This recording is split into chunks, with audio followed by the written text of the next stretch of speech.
This season on The Acquisitioner, Alltel is looking to find its perfect parent company. Alltel currently provides service to 13 million people. It's a strong company on its own, but it thinks that an acquisition can make it even stronger. We started this season with 4 companies competing for the acquisition, and tonight we are down to only 2 companies, Verizon and AT&T. Last week, T-Mobile was sent home because they were found not to be compatible with Alltel. Why would you take me in the fantasy boardroom and then send me home?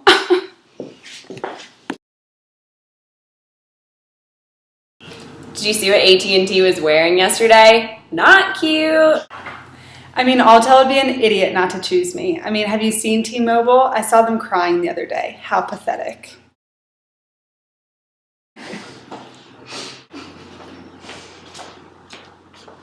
Alltel, this is the final cell phone. Do you have anything to say before you announce your decision? I want to say thank y'all for being here this season. It's been a rough journey, but I think whoever I pick will get along really good and have a good outcome. I choose Verizon. Verizon, do you accept this cell phone?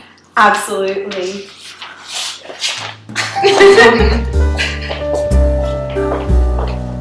The $28 billion merger resulted in the integration of Alltel into Verizon's overall business, turning Verizon into the nation's largest telecommunications provider.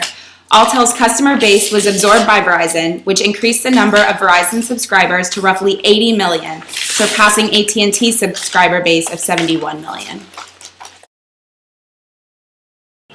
After the final ceremony, things haven't quite gone so well for our favorite combination, Verizon and Alltel. Following the merger, the Department of Justice mandated that Verizon divest in 105 overlapping markets in 24 different states. Today we have the Department of Justice come in and talk to us about this issue. DOJ, come on out. It's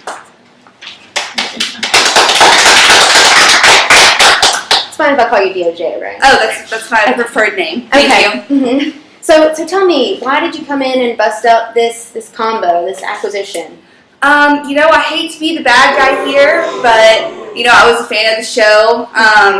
But I could just tell that things weren't right. It was pretty unfair, and so it made Verizon way too big. So we had to get Alltel spread out a little bit more. Okay, that makes sense. Yeah. I think that's only fair. Right. So I think we're going to bring out Verizon now and see how they feel about it. Come on out. I think this is pretty unfair. I had the largest market when this all happened, and I feel like DOJ is just kind of trying to take that away from me. So you feel robbed? Definitely. Absolutely. Well, I hate to bring it up on air, but I heard there was a rumor that AT&T got involved after this breakup. I think that rumor's true. How do you feel about that? I think just based on our history on the show, it was kind of a rocky road. I think it's pretty unfair that they're back. I mean, yeah, AT&T is kind of a big guy in the whole game, Yeah. so it seems kind of unfair that they get their share of Alltel. Definitely.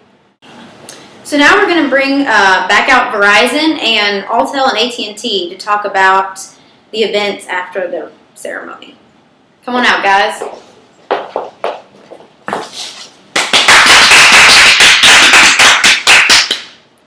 So, Alltel, after the ceremony, what happened, Well, I thought I was confident in who I was choosing, and obviously I knew too well who would mix with us, and the Department of Justice wasn't going to have that. So we kind of broke it off, and I got with AT&T, and now AT&T has half of my heart, so everything's working out pretty good. Okay, so AT&T, how do you feel about that? Yeah, I knew Alltel made the wrong decision when they chose Verizon, so I'm glad they finally came to their senses and chose the better company. I mean, you seem pretty confident on the show, so we thought we might see you again. I know I'm the best. But so you and Verizon, you still kind of talk? Are you still in relation? It's like an open relationship, kind of, between the two. Yeah, well, it was great to have you guys on the show, and thank you so much.